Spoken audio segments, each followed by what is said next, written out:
যেটা ইতিমধ্যে ট্রাম্প প্রশাসনকে আমিও জানিয়েছি প্রশ্নের মাধ্যমে, যে বাংলাদেশের ইউনূস সরকার আপনাকে মিথ্যাবাদী বলেছেন, যে এই বিষয়টা সত্য নয়।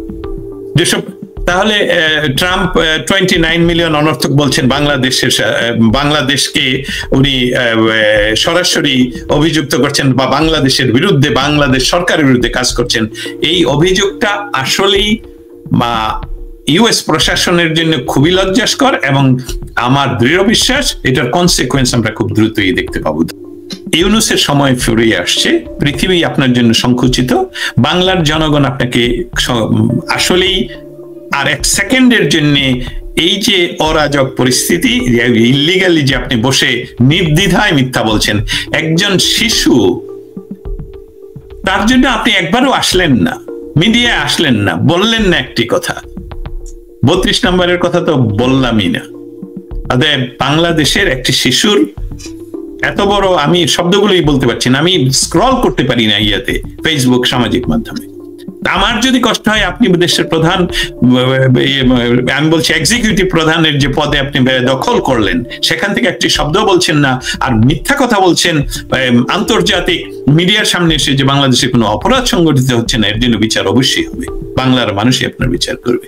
আসলে আমরা যত বেশি জানি ততই হতবাক হচ্ছি। আমাদের বাংলাদেশের বর্তমান রাজনৈতিক তথা যে পরিস্থিতি উদ্ভব ঘটলো, সেটা totally meticulously designed, it's not even planned, it is designed. একদম পুঙ্খানুপুঙ্খরূপে এই ডিজাইনটা তৈরি করা হয়েছিল। আমরা যখন এটা প্রাথমিকভাবে বলতাম, তখন মানুষকে এটা বিশ্বাস করানো সম্ভব ছিল না। কিন্তু প্রফেসর, অনেকেই এখন প্রফেসর ডক্টর ওনাকে বলতে অস্বীকার করছেন, এবং সেটা সেই দলে আমিও। মোহাম্মদ ইউনূস যখন ইউএন মানে তাদের সাধারণ পরিষদে যোগদানের জন্য নিউ ইয়র্কে ছিলেন, উনি কিন্তু নিজেই এই ভিডিও সহ খুবই প্রচারিত, যে উনি নিজেই স্বীকার করলেন যে এটা মেটিকুলাসলি ডিজাইনড একটা ঘটনা, যেটাকে বলা যেতে পারে প্রাসাদ ষড়যন্ত্র হিসেবেই বলা যাবে। কারণ এটা যেটাকে আমরা বলি রেভলিউশন, আমরা যেটাকে বলি আন্দোলন, এই ধরনের কোনো এলিমেন্ট সেখানে ছিল না। কারণ আন্দোলনের বিভিন্ন ইয়ে থাকে, এলিমেন্ট গুলো একটাও খুঁজে পাবেন না সেখানে। কিন্তু আন্তর্জাতিক ভাবে যে ডিজাইনটা করা হলো, সেখানে এখন দেখা যাচ্ছে যে তারা তাদের নিজের কথাই ধরে রাখতে পারছে না। স্পেশালি ভলকার তুর্কের কথা যখন আজকে এখানে বলা হচ্ছে, উনি হলেন কমিশনের প্রধান। ওনার মামুন ভাই ইতিমধ্যে কথাগুলো বলেছেন, সেখান থেকে শুধু আমি যে লাইনটা মোটা দাগে বলবো, সেটা হলো ঘটনা ঘটার আগে এই কমিশনের কোনো কাজ নেই, তাকে অপেক্ষা করতে হবে। ঘটনা কোথায় মানবাধিকার লঙ্ঘন হলো, তখন ওনারা রিপোর্ট করবেন যে এখানে মানবাধিকার লঙ্ঘন হওয়ার ঘটনা শুনেছি, আমরা তদন্ত করে একটা রিপোর্ট পেশ করব, এবং সেখানে আমাদের রিকমেন্ডেশন থাকবে। এটার চেয়ে বড় কিছু তার কোনো কাজই নেই। তার টেলিফোন উঠানোর ক্ষমতা তার নাই অফিসিয়াল হিসাবে, যে আমি ভলকার তুর্ক, যেটাকে ইংলিশে উনি সেদিন বিবিসির সাথে বোধ হয়, তাই না, বিবিসির সাথে উনি বললেন যে এবং আমি করেছি। উনি আবার মনে খুব গর্ব করে বললেন যে আমি করেছি। সো যে কোনো আইনে, মানে আমরা যদি যাই জাতিসংঘের সনদে, সেখানে তো আপনি বললেন দীপান নেতা নাম্বার দিয়ে বললেন। আমাদেরকে যারা শুনছেন প্লিজ খুঁজে দেখুন, কথাটা যদি আপনারা প্রমাণ করে দেন যে এটা সত্য নয়, তাহলে আমরা মেনে নেব। দ্বিতীয়ত, যে কোনো যে প্রাথমিক শর্ত একটি সার্বভৌম দেশের সাথে, এমনকি প্রতিবেশী রাষ্ট্র, যোগাযোগ সে সরাসরি আমাদের আর্মি প্রধানের সাথে করতে পারবে না। এটা খুবই প্রচলিত বিষয়, কারণ রাষ্ট্রের সার্বভৌমত্বের প্রশ্নে এটা হতে হবে ডিপ্লোম্যাটিক উপায়ে, এবং রাষ্ট্রের সর্বোচ্চ ক্ষমতাসীন ব্যক্তির মাধ্যমেই আসলে যাওয়া উচিত, যে আমরা এই বিষয়টা চাই। তাহলে অর্থটা কি দাঁড়ালো? বাংলাদেশের সরকারকে হটানোর জন্য, বাংলাদেশের যে স্থিতিশীল একটি পরিস্থিতি এবং যেভাবে উন্নয়ন ঘটছিল, সেই উন্নয়নকে ব্যাহত করা এবং তাকে 100 বছর পিছিয়ে দেওয়া, এবং যেখানে বাংলাদেশ আমেরিকার সহযোগিতা, আমি রিপিট করছি, যুক্তরাষ্ট্রের সমন্বিত সহযোগিতায় বাংলাদেশের তৎকালীন সরকার দীর্ঘকালীন সময় ধরে বাংলাদেশকে উগ্রবাদ, সন্ত্রাসবাদ, টেরোরিজম থেকে মুক্ত করেছিলেন। বাংলাদেশের মুক্ত করেছিলেন এই অর্থে যে পৃথিবীর কোথাও এরকম আমরা তো আর এটাকে সুইজারল্যান্ড বানিয়ে ফেলতে পারবো না, সুইজারল্যান্ডও হচ্ছে অনেক ঘটনা ঘটে, কিন্তু বাংলাদেশে এই যে নৈরাজ্যবাদ, এই যে মব, এই যে কিলিং, এই যে জ্বালাও পোড়াও, এসবগুলোকে ফিরিয়ে এসবগুলো আনার জন্য এই আন্তর্জাতিক চক্রান্তের সাথে অবশ্যই আমরা প্রমাণিতভাবে যুক্ত। এখন দেখতে পাচ্ছি জাতিসংঘ, যেটা হস্তক্ষেপ, একটি সার্বভৌম রাষ্ট্রের প্রতি এটা সরাসরি হস্তক্ষেপ।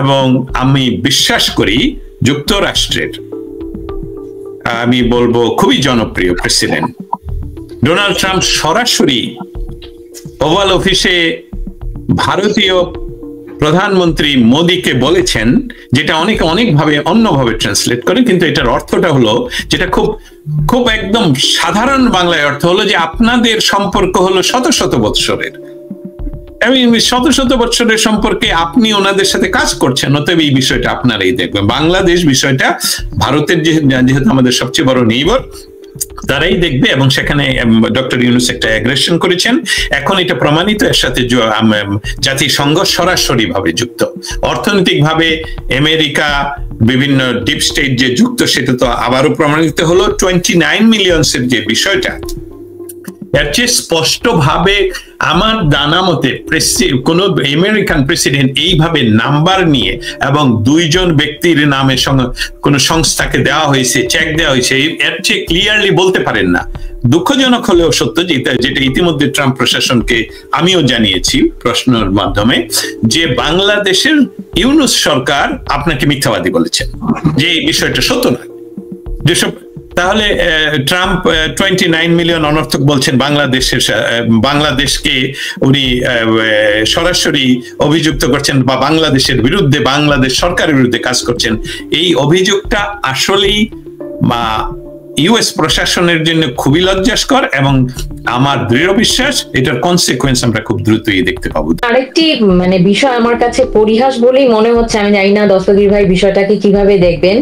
এই যে কমিশনার প্রধান, উনি হস্তক্ষেপ করলেন, উনি আবার একটি OHCHR রিপোর্ট তৈরি করলেন, যে রিপোর্ট হচ্ছে ওনাদের একেবারে এখন খুব সুস্পষ্ট হয়ে গেল যে রিপোর্টটি কতখানি টেম্পার্ড এবং নিজেদের মন গড়া রিপোর্ট।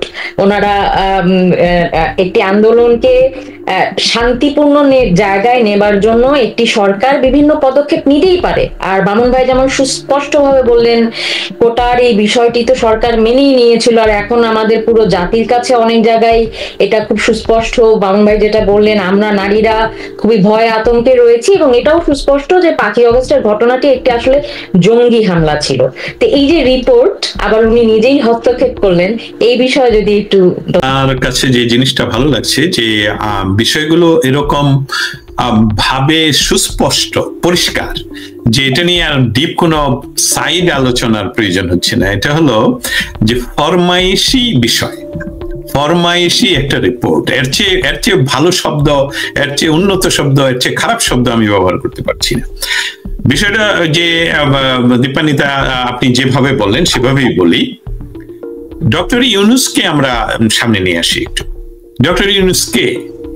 ডক্টর ইউনূস উনি দীর্ঘ সময় ধরে বাংলাদেশের বিভিন্ন সরকারের সাপোর্ট নিয়ে উনি বাংলাদেশের সবচেয়ে গরিব জনগোষ্ঠীর একটি অংশ, নিম্নবিত্তের যারা অসহায় এবং তারা নারী, তাদেরকে ইউজ করে উনি পৃথিবীতে নিজকে একজন শান্তিবাদী ইকোনমিস্ট হিসাবে তুলে ধরলেন, এবং ওনার যে ইনফ্লুয়েন্স তৈরি করলেন আমেরিকার ডিপ স্টেট শুধু নয়, আমেরিকার সবচেয়ে পাওয়ারফুল একটি রাজনৈতিক পরিবারের ঘনিষ্ঠতার কারণে, সেইভাবে উনি যখন নোবেল প্রাইজ নিয়ে এই প্রোটোকল গুলো তৈরি করলেন, যে পৃথিবীর বিভিন্ন দেশের বিভিন্ন সংস্থার সাথে কাছে উনি সহজে পৌঁছে যেতে পারেন, সেই যে ক্রেডিট গুলো উনি জমা করলেন, সেভিংস গুলো, সেটা কিন্তু এখন প্রতিদিন উনি ব্যবহার করছেন। এটা শুরু করলেন যখন ওনার বিরুদ্ধে মানে প্রমাণিত হলো যে বাংলাদেশে উনি আইন লঙ্ঘন করেছেন, লেবার ল লঙ্ঘন করেছেন, ট্যাক্স আইন লঙ্ঘন করেছেন, এবং অন্যান্য ব্যাংকিং আইন হয়তো বা লঙ্ঘন করেছেন, এবং সেই বিচারগুলো হচ্ছে। তখনই উনি আসলে এখন থেকে উনি কিন্তু ওনার ট্রাম্প কার্ড গুলো ব্যবহার করছেন। কিভাবে ব্যবহার করছেন? এই যে মেটিকুলাসলি ডিজাইনের অংশ। জাতিসংঘের তুর্ককে কেন সে ফোন করবে বাংলাদেশে? নিশ্চয়ই এটা ইনফ্লুয়েন্স ডক্টর ইউনূস এটাকে প্যারিসে বসে এই কাজটা উনি করিয়েছেন, এবং ইতিমধ্যে বহু ছবি আসছে আমাদের কাছে যেসবগুলো দেখা যাচ্ছে। তারপরে আমরা জানি আমেরিকান ডিপ স্টেটের সাথে উনার কি দহরম মহরম। আমি মামুন ভাইয়ের কথাটা বলে ফেলাতে আমি এটাকে আবার অন্যভাবে বলি যে নেচার সবসময় সুবিচার করে। না হলে গত নির্বাচন যেটা আমেরিকাতে হলো তার 3 মাস আগেও আমাদের বিরাট সংশয় ছিল। আমরা যদিও আন্তর্জাতিক করি, সংবাদ পরিবেশনা করি বা নিয়ে কাজ করি, আমেরিকান ইন্টারনাল পলিটিক্স নিয়ে আমরা প্রশ্ন করি না, ওইসব যা অঞ্চলে যাইও না, কিন্তু এখানে যেহেতু বসবাস করি সেই জন্য আমরা বুঝতে পারছিলাম যে 3 মাস আগেও যে না, ডোনাল্ড ট্রাম্প যে কোনো সময় কোর্ট কিছু বলে ফেলতে পারে, অমুক হতে পারে, তমুক হতে পারে। কিন্তু 1 মাস আগ থেকে কিন্তু 100% শিওর হয়ে গেলাম যে ডোনাল্ড ট্রাম্প আসছে। এই যে পরিবর্তন, তা এখনো পর্যন্ত বাংলাদেশের যারা ক্ষমতা দখল করলো এই ডাকাতদের মাধ্যমে, তারা কিন্তু ঢোল বাজাচ্ছে যে আমেরিকার পররাষ্ট্রনীতি চেঞ্জ হয় না। চেয়ে দেখুন ইউক্রেনে কি হচ্ছে। এবং আপনারা যারা বাংলাদেশে বসে মনে করছেন যে আপনাদেরকে কেউ সহযোগিতা করবে, এটা আপনারা একটু ভেবে দেখুন যে ভলকার তুর্ক যেভাবে কথাটা বলে ফেললেন যে আমি ফোন করেছি, এটা আন্তর্জাতিক আইনি লঙ্ঘন, এবং এটার বিরুদ্ধে বাংলাদেশ সরকার যদি না নেয়, অন্য কোন রাষ্ট্র যদি বলে যে এটা আইনের লঙ্ঘন হয়েছে এবং এটার বিচার হবে, বিচার হতেই হবে, আন্তর্জাতিক আদালতে এটার বিচার হবে। 2জন প্রাক্তন ডিপ্লোমেট গত 7 দিন আগে বাংলাদেশ ঘুরে আসলেন। উনাদের কেন বলতে হবে যে 29 মিলিয়ন নিয়ে ট্রাম্প সত্য কথা বলেনি? ট্রাম্প তো উনাদের নাম বলেনি।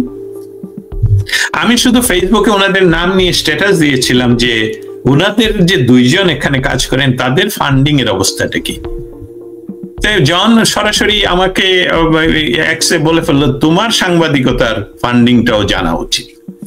সো ঠাকুর ঘরে কে রে, আমি কলা খাই না বিষয়টার মতো। আমরা সাংবাদিকতা করি, আমাদের সাংবাদিকতার কাজই হলো খুঁজে বের করা কি ঘটলো বাংলাদেশে, এবং বাংলাদেশে যে ঘটনাটা ঘটলো শান্তিপূর্ণ বাংলাদেশকে সম্পূর্ণভাবে একটা অরাজকতা সৃষ্টি করা, মব সৃষ্টি করা, হিন্দুদেরকে মারা, মেয়েদেরকে মানে আর কিভাবে প্রতি সেকেন্ডে, মামুন ভাই, ইটস নট এভরি মিনিট, প্রতি সেকেন্ডে বাংলাদেশ থেকে যে খবর আসে। আর ডক্টর ইউনূস তার নিজের ইনফ্লুয়েন্স ব্যবহার করে সে এখন বাংলাদেশের ইন্টারিম ইলিগাল গভর্নমেন্টের কাজ হয়ে উনি করেন কি, ওনার পরিচয়ের মাধ্যমে স্কাই টিভি কে টাকা দিয়ে একটা ইন্টারভিউ, কালকে বিবিসি কে টাকা দিয়ে ইন্টারভিউ, অমুককে টাকা দিয়ে ইন্টারভিউ, এবং তারা তো হার্ড প্রশ্ন করবেই, কিন্তু উনি একদম নির্দ্বিধায় মিথ্যা কথা বলে যাচ্ছেন। বাংলাদেশে কিছুই হচ্ছে না, এটা না, এসবগুলো অতিরঞ্জিত, এখানে কোনো ক্রাইম হচ্ছে না। তো মানুষগুলো যে মারা যাচ্ছে, আজকে যে জাদুঘরে, মুক্তিযুদ্ধ জাদুঘরে আগুন শর্ট সার্কিট থেকে, কি অলৌকিক ব্যাপার। ওনার ওই রিসেট ব্যাটনটা মনে হয় সব জায়গায় অটোমেটিকলি শুধু 32 নম্বরে চলে যায়, মুক্তিযুদ্ধের বিরুদ্ধে চলে যায়। সো আমাদের বাংলাদেশের, আমরা কিন্তু একটা সংকটের মধ্যে ছিলাম ডক্টর ইউনূস যখন ক্ষমতা ইলিগালি গ্রহণ করেন, কারণ পৃথিবীতে ডক্টর ইউনূসের ইনফ্লুয়েন্স এত বেশি ছিল। আমাদের ধারণা ছিল যে তিনি যদি বাংলাদেশের জন্য আসলেই কোনো ভালো কাজ করেন তাহলে আমাদের সমর্থন করা ছাড়া তো উপায় থাকবে না। আমরা কোনো রাজনৈতিক, আমি ব্যক্তিগতভাবে বলছি, আমরা কোনো রাজনৈতিক দলকে সাপোর্ট করি না, কিন্তু আমরা বাংলাদেশকে সাপোর্ট করি, আমরা বঙ্গবন্ধুকে সাপোর্ট করি, আমরা জয় বাংলাকে সাপোর্ট করি। এবং বিষয়গুলো হলো যে এই যে আন্তর্জাতিকভাবে চক্রান্ত করে একটি ক্ষমতাসীন দলকে শুধু নয় বাংলাদেশকে পিছিয়ে নেওয়ার যে চক্রান্ত, এর চেয়ে পরিষ্কার তো আর বলা যাবে না। এবং আমরা বিশ্বাস করি, ইতিমধ্যে অনেকগুলো বিষয় আপনারা জানেন যে বাংলাদেশে অচিরেই আরো দ্রুত পরিবর্তনের জন্য আন্তর্জাতিক প্রেসার কাজ করছে। ডক্টর ইউনূসকে সেই বিষয়ে লক্ষ্য রাখা উচিত যে উনি যে লবিং করছেন যেটা যুক্তরাষ্ট্রের, ওয়াশিংটন ডিসিতে একজন দুজন নয়, বহু গ্রুপ করে। এসবগুলোর ফান্ডিং কোথা থেকে আসছে সেটাও হয়তো বা ডোনাল্ড ট্রাম্প খুঁজে বের করবে। ক্লিন্টন ফাউন্ডেশন এবং ইউএসএইড এর সঙ্গে আসলে এর যে সম্পৃক্ততা, সেটা যদি আপনি আরো একটু ভালোভাবে আমাদের দর্শকদের উদ্দেশ্যে বুঝিয়ে বলতেন, তাহলে একটু মানুষ বুঝতো, সাধারণ মানুষের বুঝবার জন্য ভালো হতো। যে কথাটা বললেন সেখান থেকে আমরা কথা আরো সহজ করার জন্য বলতে চাই, শান্তি যদি বিরাজমান থাকে কোথাও, তাহলে তো শান্তির দূতের কাছে আরেকজন শান্তি প্রতিষ্ঠিত করতে যাওয়ার কোনো প্রয়োজন নেই। তো শান্তিটা এক সময় ছিল, তখন জাতিসংঘ বাংলাদেশে যেতে হয়নি শান্তির জন্য কাজ করার জন্য। রোহিঙ্গারা আগেও ছিল, এবং রোহিঙ্গাদের জন্য ইউএন এর প্রধান বা সাধারণ সম্পাদক যেভাবে বলেন, জেনারেল সেক্রেটারি, ওনাকে বাংলাদেশে যেতে হয়নি। তার অর্থ কি? তখন শান্তি ছিল। আমাদের এই কথাগুলো, স্পেশালি আমি আমার কথাটা বলবো, আমার এই কথাগুলো যখন বাংলাদেশের পক্ষে যায়, তখন অনেকেরই ধারণা যে কোন সুনির্দিষ্ট পার্টির পক্ষে আমরা কথা বলছি। আপনাদেরকে ধন্যবাদ, কারণ আমার কথা বাংলাদেশের পক্ষে গেলে যদি কোনো সুনির্দিষ্ট পার্টির জন্য যায়, সেটা আপনি না কেন, সেটা ইউনূস সাহেব আপনি না কেন, অতএব আপনার ওই স্থান থেকে আপনাকে সরে যেতে হবে। একজন আপনার ঘোরতর সাপোর্টার এই কথা বলার ফাঁকি তার ফেসবুকে স্ট্যাটাস দিয়েছেন আপনাকে, ডক্টর ইউনূসকে বলছি, আমি ওই কথায় ফিরে আসবো। আপনার এই লাল ঝান্ডাওয়ালা একজন এখনই লিখলেন 2 মিনিট আগে, লেকচার বাদ দিয়ে জনগণের নিরাপত্তা দিয়ে হারামজাদা, নইলে সংস্কার গিলে খাবো। আপনাদের লোকেরাই আপনাদেরকে বলছে যে আমাদের দেশে অশান্তি সৃষ্টি করার পেছনে ভলকার তুর্ক দায়ী, এবং তার গুরু, তার চাকরিদাতা, একটা ক্লাবের সেক্রেটারি। জাতিসংঘকে আমি বহু বছর ধরে, আমি যখন আইনশাস্ত্র নিয়ে মাস্টার্স করছিলাম চার্লস ইউনিভার্সিটি ইন প্রাগ, তখনই আমি তর্কে সবসময় বলে আসতাম, জাতিসংঘ একটি ক্লাব, সেই ক্লাবে তারা বাৎসরিক একটা পিকনিকের আয়োজন করেন। সেই ক্লাবকে ব্যবহার করে পশ্চিমা গোষ্ঠীগুলো পৃথিবীর বিভিন্ন জায়গায় বিভিন্ন অনাথ সৃষ্টি তৈরি করে ব্যবসার জন্য। মানুষ কোন সম্পদ নয়, মানুষ হলো ব্যবসার এক একটা গুটি। মানুষকে যদি মানবাধিকারের কোনো বিষয় থাকতো, তাহলে ভলকার তুর্ক এখন বাংলাদেশে গিয়ে কান্নাকাটি করতেন যে ভাই থামা, আমি যে তোমাকে সাপোর্ট করলাম সৈন্যবাহিনীরা, প্লিজ তোমরা ফিরে আসো, ওদেরকে প্রতিহত করো, যারা এখন রেপ করছে, যারা মসজিদ মন্দির সব জায়গায়, মসজিদে কালকে 3 জনকে গলা কাটা হলো। তাহলে ভলকার তুর্ক এখন ফোন করে না কেন, এখন বিবিসিতে আসেন না কেন? কারণ এটা ওনার সৃষ্টি, ওনাদের সৃষ্টি, এবং এই সৃষ্টি থেকে এই যে ফান্ডিং এর বিষয়টা মামুন ভাই এর চেয়ে সহজভাবে তো আর বলা যায় না, যে আমেরিকা ইতিমধ্যে ভলকার তুর্কের যে কমিশন, সেখানে কিন্তু টাকা দেওয়া বন্ধ করে দিচ্ছেন, যেটা লাগবে না, এটা আমাদের প্রয়োজন নেই। নেটোকে বলছেন যে তোমাদের আরো বেশি, কারণ যুদ্ধ তো আমরা, তোমার আর আমার, রাশিয়া এবং আমার মধ্যে একটি বিরাট মহাসাগর, তোমার পাশের দেশ, তো যুদ্ধ তো তোমরা করবে, অর্থ তো তোমরা দিবে, আমাদের কাছে তো সে আসতে অনেক দূর, একটা মহাসমুদ্র পাড়ি দিতে হবে। Why we will fund so much? এই সমস্ত বিষয়গুলোকে রক্ষা করার জন্য কৃত্রিম ভাবে যে পরিস্থিতি তৈরি করা হয় পৃথিবীর বিভিন্ন জায়গায়, সোমালিয়ার কথা জানেন আপনারা, সমস্ত ভাবেই বাংলাদেশের মানুষের যে সামাজিক ফ্যাব্রিক, সেখানেই একটা বিরাট শক্তিশালী অস্তিত্ব আমাদের থেকে যায়, যেখানে এটা আফগানিস্তান না, এটা ইরান নয়, এটা এরকম আবহাওয়া রুক্ষ নয়। অতএব আমরা আমাদের যে চর্চা, আমাদের যে কৃষ্টি, সেসবগুলি আমাদেরকে আসলে রক্ষা করে চলে। বাংলাদেশে যে ব্যবস্থাটা, এখানে মামুন ভাইকে কাছে ফিরে যেতে হচ্ছে বারবার, কারণ এই যে একটা শব্দ ব্যবহার করা হচ্ছে, আমি এটা এখনো পর্যন্ত একবারও ব্যবহার করিনি, কারণ আমরা কথাটা বললেই প্রতিষ্ঠিত হয়। এই যে পালংবাদের কথা বলা হচ্ছে, মার্কসিজম নিয়ে আমার পড়াশোনা আছে, গভীর পড়াশোনা আমি বলতে পারবো। মার্কসিজমের সাথে এই পুরা উল্টা জায়গায়, আমি যদি দক্ষিণে থাকে তাহলে সে হলো উত্তরে, তাকে এটা মিলানোর এই যে চেষ্টা কোনো এক সময় হয়তোবা আমাদের মাওলানা সাহেব করেছিলেন, সেসবগুলো ফেইলবাদ। একদম ফেলবাদ। এবং ফেলবাদকে আজকে 75 ইয়ার্স পরে, আমি মোহন ভাইয়ের কাছ থেকে বলছি আর কি, 75 ইয়ার্স পরে তোমরা চেষ্টা করো, এসবগুলো পাগলামি। কারণ you do not have any roots, তোমাদের নাই পড়াশোনা, তোমাদের নাই গবেষণা, তোমাদের নাই রুট টু দ্য পাবলিক, তোমাদের কোনো ধরনের কোন রাজনৈতিক শক্তি তোমরা না। এখন পালনবাদ একজন পালনকারীকে, মানে আমি করছি, আইরনি করছি, যে এই যে নতুন একটা পার্টি তৈরি করে বাংলাদেশে তোমরা ক্ষমতা দখল করবে, সেটা ডক্টর ইউনূস আগেও করেছেন 2011 সনে, এবং এখন তোমাদের সামনে দিয়ে করছেন। সেগুলো টিকবে না, ইতিমধ্যে টিকছ না। অতএব সময় হয়ে গেছে যে সমস্ত কিছু ছেড়ে দিয়ে, তারপরেও যেটা মামুন ভাই কালকেই বলেছেন যে বিচার তোমাদের হবেই, বাংলার মানুষ তোমাদের বিচার করবে, এবং সেই বিচার, এটা জাস্টিস তোমাদেরকে নিতেই হবে, এটাই হবে স্বাভাবিক। কিন্তু আন্তর্জাতিক পরিস্থিতিতে উনি কেন যাচ্ছেন?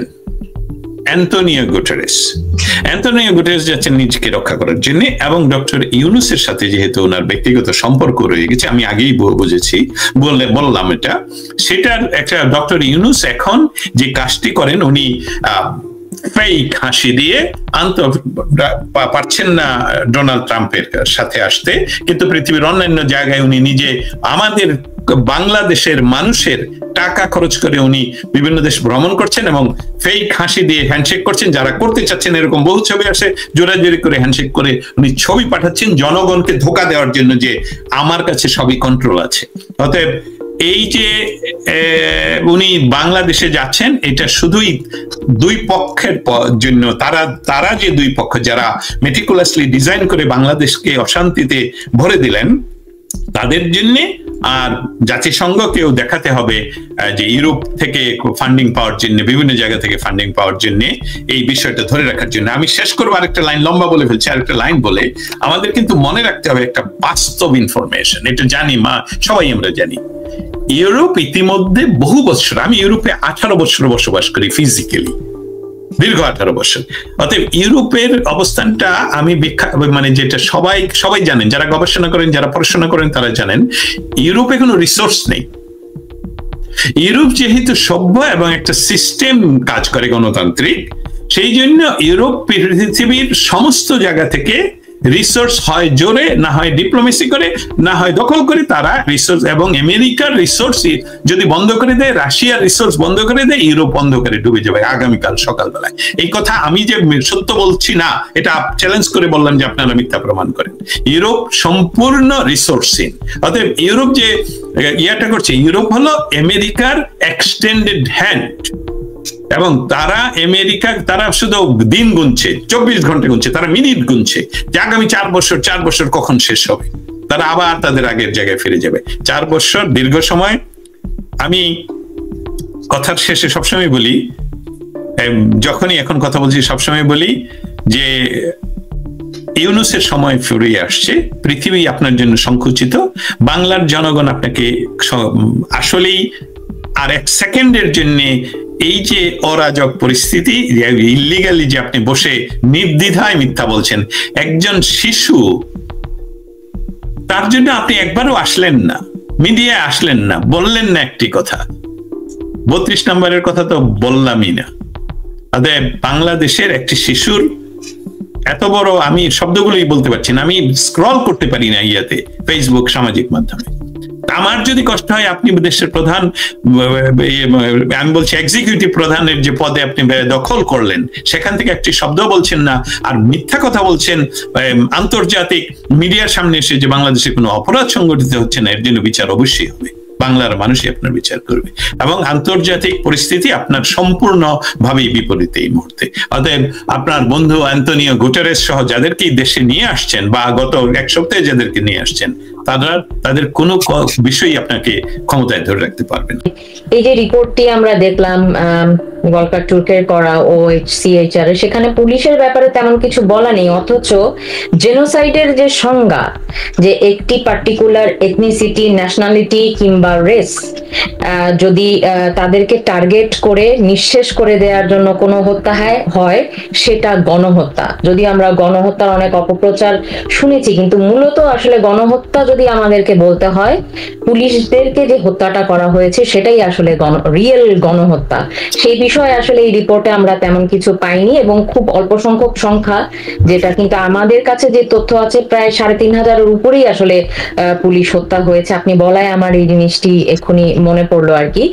দস্তগীর ভাই, আপনার কাছে জানতে চাইবো, মামুন ভাই যে শঙ্কার কথা বললেন, যেই দিকের একটি সম্ভাবনার, আমি বলবো দুঃসম্ভাবনা, সম্ভাবনা নয়, এটা আতঙ্কের একটি বিষয়, এবং একটি সুন্দর কথাও বললেন, বিকজ আমাদের রয়েছেন, আমাদের জন্য ছিলেন বঙ্গবন্ধু শেখ মুজিবুর রহমান। আমরা তার থেকে পাওয়া একটি আসলে সার্বভৌম দেশে বসবাস করছি, তো আমাদের সেই ইতিহাস রয়েছে। ইতিহাস রিপিটেড হয়, কখনো নিঃশেষ করা যায় না, যদিও সেরকম অনেক ষড়যন্ত্র আমরা দেখতে পাচ্ছি, কিন্তু এটা আমারও বিশ্বাস, আমাদের বিশ্বাস, বাংলাদেশের মানুষ ঘুরে দাঁড়াবে এবং কথা বলবে। তারপরও আমি আপনার কাছে আসলে জানতে চাই যে এর থেকে উত্তরণের কি কোনো আশার বাণী আপনি আমাদের শোনাতে পারেন? অসংখ্য ধন্যবাদ দীপান্বিতা। রাত্রি যত গভীর হয়, ভোর তত কাছে। বাংলাদেশ আর্মির সম্বন্ধে যে আলোচনাগুলো আমরা করছি, বাংলাদেশ আর্মিকে একটা বিষয় তাদের কি দ্রুততম সময়ের মাঝে বের হয়ে আসতে হবে এবং করতে হবে। সেটা কি?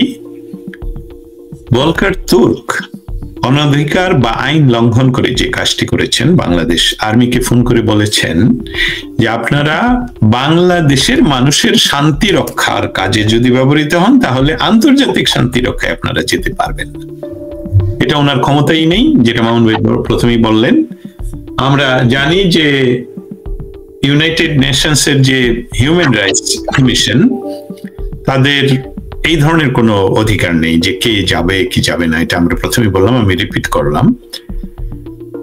কিন্তু যেহেতু বাংলাদেশ আর্মির প্রধানকে 3রা অগাস্ট বলতে শোনা যায় যে আমি তো প্রেমে পড়িনি, প্রেম আমার উপর পড়েছে, এটা থেকে আমরা ট্রান্সলেশনে যেতে পারি বা অ্যানালাইসিসে যেতে পারি যে এটার কথাই উনি হয়তো মেনশন করেছেন।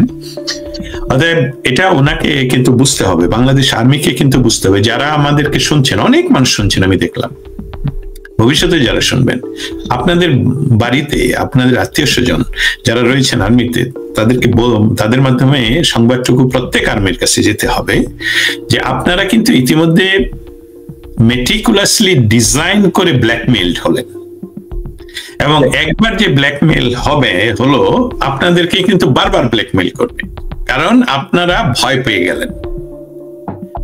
18 কোটি মানুষকে বহিঃশত্রুর আক্রমণ থেকে দেশকে রক্ষা করবেন বলে শপথ করে আমাদের বাংলাদেশের জনগণের টাকায় আপনারা প্রশিক্ষণ নিচ্ছেন, এবং সেই টাকার উপরি হিসাবে আপনারা যাচ্ছেন বাইরের পৃথিবীতে শান্তি রক্ষা, এবং আমাদের বাংলাদেশের আর্মিদের প্রশংসা আছে সেখানে।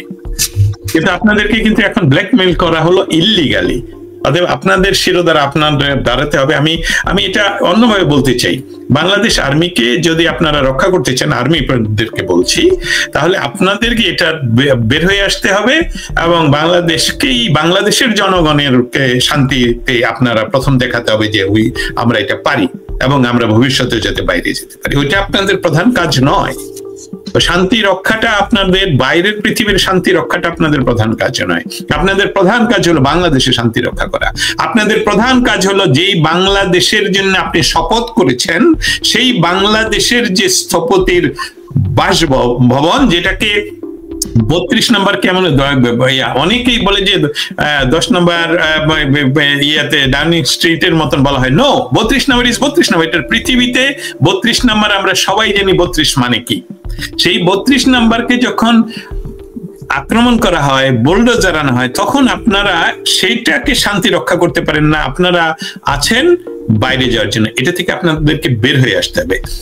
আমি আহ্বান করছি, যেহেতু ইতিমধ্যে আমেরিকান প্রশাসন সহ অনেক ইনফ্লুয়েন্সিয়াল গ্রুপগুলো জাতিসংঘকে বলছে যে আপনারা তো আইন লঙ্ঘন করেছেন সেখানে, অতএব সেটা বাংলাদেশের আর্মিকে এখনই বলতে হবে যে আমরা কারো দ্বারা ইনফ্লুয়েন্স নই, এবং আমরা বাংলাদেশের মানুষের শান্তির জন্য কাজ করব, বাংলাদেশের মানুষকে বহিঃশত্রুর আক্রমণ থেকে রক্ষা করব, এবং সেই জন্য আপনাদেরকে এটা প্রমাণ করতে হবে প্রমাণ করতে হবে যে আপনাদের এই ম্যাজিস্ট্রেসি পাওয়ার কিন্তু অন্য কেউ আপনাদেরকে দেয়নি। শেখ হাসিনার সরকারের সময়ে কিন্তু আসলে ম্যাজিস্ট্রেসি পাওয়ার দিয়ে আপনাদেরকে নামানো হয়নি। আপনাদেরকে বলা হয়েছিল শান্তি রক্ষা করো, আপনাদেরকে বলা হয়নি গুলি করো। আপনাদেরকে বলা হয়েছিল যারা আসবে আর আমরা সরকার তাদের মাঝে যাতে শান্তি থাকে, এই শান্তি বজায় আপনারা রাখেননি। আপনারা ইনফ্লুয়েন্স হয়েছেন ভলকার তুর্কের মাধ্যমে। বাই দ্য ওয়ে, ভলকার হলো জার্মান শব্দ, ওয়াকার হলো ইংলিশ শব্দ, আপনি কিন্তু ওয়াকার, অতএব দুইজনের সাথে কথা বলছেন। অতএব আপনারা কিন্তু এই বিষয়টাকে আপনাদেরকে বের হয়ে আসতে হবে। এখন দীপান্বিতা, ভবিষ্যতের বাংলাদেশ, আমরা ভবিষ্যতের বাংলাদেশ সোনার বাংলা সবসময় এটা বিশ্বাস করি এবং সেখানেই যাবে। কিন্তু গত দীর্ঘ সময় ধরে বাংলাদেশের গত যে সরকারকে হটিয়ে দেওয়া হলো, বলবো মানে হটিয়ে দেওয়া, জোর করে ক্ষমতাটা দখল করা হলো, সেই সরকারের হস্তক্ষেপে বা তাদের কাজে বাংলাদেশের প্রায় সকল সন্ত্রাসীরা, উগ্রবাদীরা জেলে ছিলেন। আপনারা জানেন জুলাই মাসে নরসিংদীর জেল ভেঙে সবাইকে বের করে নিয়ে যাওয়া। ডক্টর ইউনূস এসে তো একদম দরজা খুলে দিলেন সবাই। এর জন্য যারা রেপিস্ট তারা এখন রেপ করছে, যারা খুনি তারা খুন করছে, যারা ডাকাত তারা ডাকাতি করছে, যারা অন্য মানুষের প্রতিহিংসা জমি দখল করবে তারা জমি দখল করে এখানে মানসিক হাসপাতাল বানাচ্ছে। কিন্তু এই বিষয়গুলোকে আমরা বাঙালিরাই প্রতিহত করবো। আপনারা জানেন 1971 সনে এই বাংলাদেশে কত হাজার বিদেশি সৈন্য আত্মসমর্পণ করতে বাধ্য হয় এবং তারা অস্ত্র সহ। আমরা তো সিভিল ওয়ার চাচ্ছি না, কিন্তু একটা কথা মনে রাখতে হবে, আমি একদম ব্যক্তিগত পর্যায়ে কথাগুলো বলি। আন্তর্জাতিক পরিমণ্ডলে ইতিমধ্যে এটা প্রস্তুত যে বাংলাদেশের জাতিসংঘের হস্তক্ষেপে একটি অশান্তি পরিবেশ তৈরি হয়েছে, যে এক ভাই আরেক ভাইকে হত্যা করছে এবং অল্প সংখ্যক মানুষ বেশি সংখ্যক মানুষকে হত্যা করছে। অল্প সংখ্যক উগ্রবাদীরা বেশি সংখ্যক মানুষের, যারা বাংলাদেশকে ভালোবাসে, তাদের উপর আক্রমণ চালাচ্ছে। অতএব সেখানে সিভিল ওয়ারের খুব সম্ভাবনা, যেটা হয়তোবা এই যে ইউএন চিফ উনি যে যাচ্ছেন, উনি কি সেটাকে আরো উৎসাহিত করার জন্য যাচ্ছেন কিনা এটা ব্যক্তিগত পর্যায়ে জেনে, কিন্তু আন্তর্জাতিক ভাবে বলতে পারি যে উনি যদি এই স্টেপে যান তাহলে বাংলাদেশের সিভিল ওয়ারটাই যদি ঘটে তাহলে ওনাদের সকলকেই বাংলাদেশকে সমূলে উৎপাদনের একটা সুযোগ তৈরি হবে, যাতে করে যেটা 71-এ সম্ভব হয়নি। কারণ 71-এর দেখুন 9 মাসের যুদ্ধে আমরা দেশকে স্বাধীন করি। 9 মাসের যুদ্ধের এই স্বাধীনতার ফসল হিসাবে আমরা পারস্পরিক সৌহার্দ্যপূর্ণ সম্পর্ক বজায় রাখার জন্য আমাদের সকলকেই প্রায় ক্ষমা ঘোষণা করা হয়েছিল। কিন্তু একটা বিদ্রোহ, সেটা ছিল আমাদের, সেটা হলো বিদ্রোহ, সেটা ছিল আন্দোলন, সেটা ছিল আমাদের স্বাধীনতা সংগ্রাম এবং সেটা ছিল ডিক্লেয়ার্ড স্বাধীনতা সংগ্রাম। সেটা ছিল দীর্ঘকালীন ডিক্লারেশনের পরে যে আমরা স্বাধিকার চাই, আমরা বাংলাদেশের স্বাধিকার চাই, বাংলাদেশ নাম। অতএব সেখানে একদম ক্লিয়ার ছিল আমাদের ভবিষ্যৎ কি, এবং সেটাকে এখন আপনারা পিছনে ফিরিয়ে নেওয়ার যদি পরিকল্পনায় ব্যস্ত থাকেন, এই বাংলাদেশের মানুষ এটাকে দিবে না। আন্তর্জাতিকভাবে আমেরিকান প্রশাসন বাংলাদেশে ধর্মীয় উগ্রবাদ যাতে কোনো ক্রমে সৃষ্টি না হয় সেটার জন্য পিএম মোদির সামনে বা ডোনাল্ড ট্রাম্প উনি নিজে আমাদের সামনে বলেছেন, যেটা ভিডিও রেকর্ড আপনারা পেতে পারেন। ইতিমধ্যে আমেরিকান প্রশাসন, যারা আমি বলবো তুলসী গাবার্ড সহ বাংলাদেশে যে উগ্রবাদের সৃষ্টি হলো, ক্রস বর্ডার সন্ত্রাসবাদের সৃষ্টি হলো, ডক্টর ইউনূস যে কথাটা বললেন যে ভারতের 7 সিস্টারে অসুবিধা হবে, ওয়েস্ট বেঙ্গলে হবে, এমনকি বার্মাতে হবে, এই কথাগুলো যা আমাদের ওয়াশিংটন ডিসিতে ডিপ্লোম্যাটদের মাঝে এবং স্পেশালি বলবো যা ন্যাশনাল সিকিউরিটি যে অর্গানাইজেশন রয়েছে ইউনাইটেড স্টেটসের, তারা গভীরভাবে অ্যানালাইসিস করছেন যে হোয়াটস রিয়েলি হ্যাপেনিং ইন বাংলাদেশ। কেন ডক্টর ইউনূস এদের উপর ভরসা করছেন, কেন আপনারা পৃথিবীর কোথাও, এই মুহূর্তের পৃথিবীর কোথাও নিষিদ্ধ হিজবুত তাহরির কোনো মিছিল বা কোনো আয়োজন কেউ বরদাস্ত করে না, আর বাংলাদেশে তারা আগে ঘোষণা করে তারপরে তারা মিছিল করে 1.5 ঘন্টা, তারপরে আপনারা এটা দেখানোর জন্য আন্তর্জাতিক ভাবে যে এটা আওয়ামী লীগের। আমি খুব অস্থির, মানে কি বলবো, কি একটা বিশ্রী বিষয়, হিজবুত তাহরির আয়োজন নাকি আওয়ামী লীগ করেছে। সমস্ত খারাপ কাজগুলো যখন আয়োজন করেন আপনারা তাহলে ডেভিল হান্ট করলেন কোথায়? অতএব হিজবুত তাহরীর বাংলাদেশে তারা 2-3 ঘন্টা ব্যাপী সন্ত্রাস চালালো, মিছিল করলো এবং বাংলাদেশকে একটা ইসলামী আন্দোলন, ইসলামী খেলাফত হিসাবে নিয়ে যাওয়ার যে পরিকল্পনা, এটি কিন্তু মার্কিন প্রশাসন গভীরভাবে দেখছে। কারণ পৃথিবীর কোন স্থানে যখনই উগ্রবাদের সৃষ্টি হয় তাদের প্রথম ইয়েই হয় যে মার্কিন ধ্বংস করো, সামথিং লাইক দ্যাট, যেটা একসময় বামপন্থীরা আগে বলতো মার্কিন সাম্রাজ্যবাদ ধ্বংস হোক, নিপাত যাক। আমরাও ছাত্র আন্দোলনের সময় এইসবগুলো বলেছি।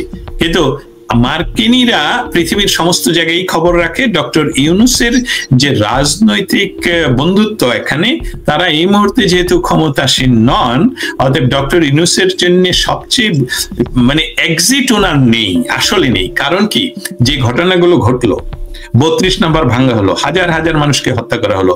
দীপান্বিতা, এই কথাটা আমি আবার ফিরিয়ে আনি। আমি যখন স্টেট ডিপার্টমেন্টে আমি প্রায় 10-15 দিন বা আরো বেশি সময় বিভিন্ন লেভেলে বাংলাদেশে যোগাযোগ করে জিজ্ঞেস করি যে আপনার কতগুলো থানা পুরানো হলো, ভাঙা হলো। থানা প্রায় 400-র উপরে, এবং আমার কাছে ডকুমেন্টেড। পরিসংখ্যানটা আমি আমার হিসাবে তখন ছিল কত 3000-এর উপরে, 3224 সামথিং। এই কথাটা আমি স্টেট ডিপার্টমেন্টে সরাসরি বলি, ভিডিও চালিয়ে দিতে পারবো। কেউ কিন্তু প্রতিবাদ করলো না পৃথিবীর। শুধু আমাকে কয়েকজন করলেন যে আপনার কাছে রেকর্ড আছে কিনা। আমি কি আপনাকে বাধ্য এটা দিতে? যখন দিতে প্রয়োজন হবে আমি দিব, আই এম রেডি। এবং এই যে পুলিশ বাহিনীর উপর পরিকল্পিতভাবে হত্যা এবং এটাকে ভয় দেখানোর জন্য, মানুষের ভিতরে সন্ত্রাসবাদটাকে প্রতিষ্ঠিত করার জন্য তাদেরকে ঝুলে রাখা, যেটা আজও ঘটছে, এটাই গণহত্যা। আর মেটিকুলাসলি ডিজাইন করে, বাইরে থেকে ট্রেনিং করে, অস্ত্র নিয়ে এসে নিজেদের মিছিলে নিজেদের শিশুদেরকে হত্যা করে, মানুষের মধ্যে উন্মাদনা সৃষ্টি করে যে এখানে হচ্ছে গণহত্যা, ওইটা গণহত্যার কোনো ডেফিনেশনই পড়ে না। তবে আপনারাই দায়ী, এই যে যারা এখন ক্ষমতাসীন, আপনারা এই দায়ী হয়ে পড়লেন ইতিমধ্যে, যে এটা মেটিকুলাসলি ডিজাইন করে আপনারা মানুষকে ভুল পথে পরিচালিত করে, বাংলাদেশের সাধারণ ছাত্রদেরকে ভুল পথে পরিচালিত করে গণহত্যা নয়, হত্যা করেছেন। এসবগুলোর বিচার হবে, এবং এটা কোনো ক্রমেই কোনো আন্দোলন বা রেভলিউশন ছিল না, এটা সিরিয়াসলি একটা ডাকাতি, এবং এই ডাকাতির বিচার বাংলাদেশের মানুষ করবে। আন্তর্জাতিক পরিমণ্ডল কিন্তু ইতিমধ্যে পুরাপুরি আমি বলবো প্রস্তুত। আমি বলি এটাকে অন্য একটা সেন্টেন্স দিয়ে, যে ফসল একেবারেই পাকা, কৃষক আপনি রেডি থাকলে ফসল তুলতে পারেন।